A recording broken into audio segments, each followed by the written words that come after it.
The Blackmagic booth at NAB, where do we even begin? They have literally everything under the sun that you could possibly imagine related to production. They have software like Resolve, they have cameras, they have post-production hardware, switchers, cloud storage.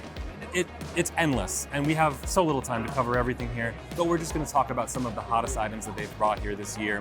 And of course, as you can imagine, we have to start with this right here, the Pyxis 12K camera. So let's jump back to last year when they dropped the Pyxis 6K camera and the Ursa Cine LF 12K. Those were both fantastic cameras, both very different in their designs. The Pyxis design itself remains largely the same here. The design philosophy, it's a box camera, it has a lot of rigging points, it's meant to be very modular, and that's its real selling point, is that it's a modular box-style camera that can be rigged from small to large-scale productions. And that gives you, as you can imagine, a lot of flexibility. You could either put it in tighter locations, you can utterly maximize it if you need. But what's special here is the 12K sensor. And yes, 12K sounds impressive on its own, but it's not the resolution that makes it special. So the sensor in that Ursa is very unique. It offers something that almost no other camera has, which is the ability to scale its raw output down while keeping the full readout. So most cameras, if you go below the maximum resolution of the sensor and you want to maintain RAW, the only way you can really do it is through cropping the sensor. So you lose the full readout. If you want full readout and RAW, you have to stick with the full resolution, which of course eats up into your data storage. Now, that's an extremely unique feature here. That means that if you look on the side, you see that you have 12K, 9K, 8K, 4K, followed by the aspect ratio after that. They're basically decoupled. So you can take the full frame readout 3x2 open gate mode if you want, or you can go with something like a 2.4:1 crop, which gets you into that ultra widescreen territory. And that opens up the door to some different frame rate options too. Even in its full 3x2 open gate mode, you can shoot up to 40 FPS RAW, which is pretty wild.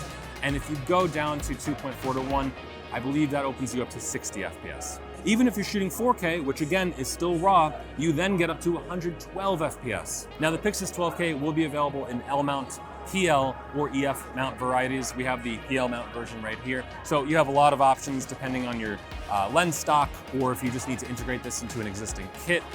You could of course get something like the L mount, which is pretty shallow, and then adapt that. So that might be an option for you, but either way, this opens the door, like I said, to tons of modularity in your productions while keeping one of the most cutting-edge sensor designs that are out there right now.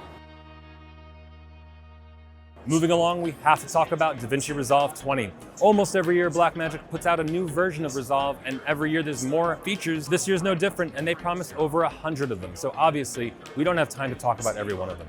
Now, a lot of them are AI-driven, so I'm going to put a pin in that for a moment and talk about some of the fundamental features that day-to-day editors and colorists, audio mixers could use that really caught my eye.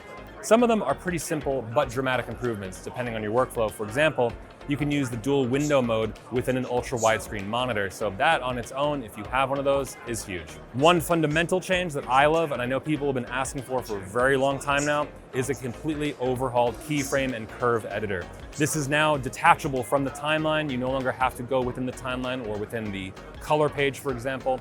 There's a completely new keyframe editor that lets you adjust curves easily, copy and paste keyframes between clips, and yes, it's detached from the timeline so you can move the palette anywhere within the screen. Over on the Fusion page, I'll keep it short because it's not my forte, there's a new dome light which allows you to create a spherical dome light wrapping for environment lighting within Fusion 3D's space. And there's also a new multi-layer pipeline for Photoshop files that are split up into layers along with EXR and Stereo 3D support. Obviously, workflows like that are very complicated with the multiple layers, EXR imagery and bit depth, plus the dual images coming off of stereoscopic workflows. All of it's unified together and it works seamlessly. Over on the color page, we have support for ACES 2.0, which of course, any further support for color management is a win in my book.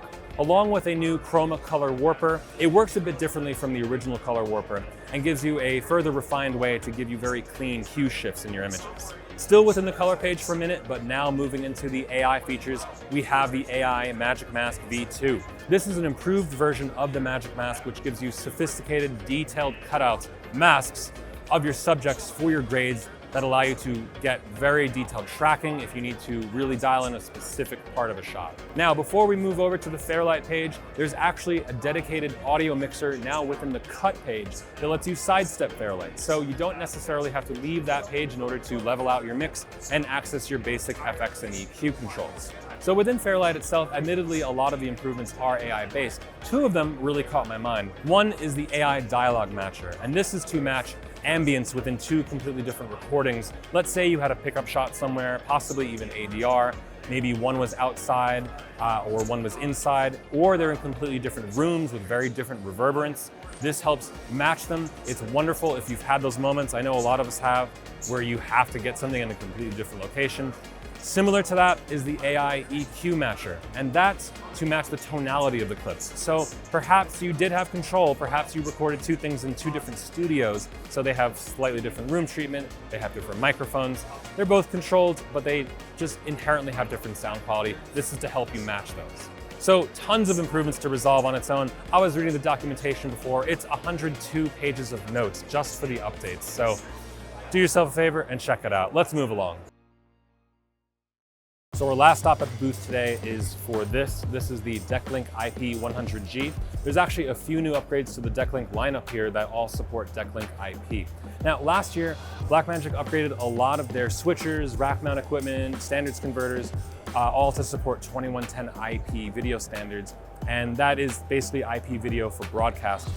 And what's special about this is it's a powerhouse of a card. This is a PCIe card meant to be used in a workstation style computer. And this can capture and play back 8 simultaneous HD or even Ultra HD 4K signals at once. So you can bring those into your broadcast infrastructure. If you're involved in live production, you have almost certainly worked with Decklink cards before. You can see behind me, they have their Media Express software here viewing a live feed captured from the card.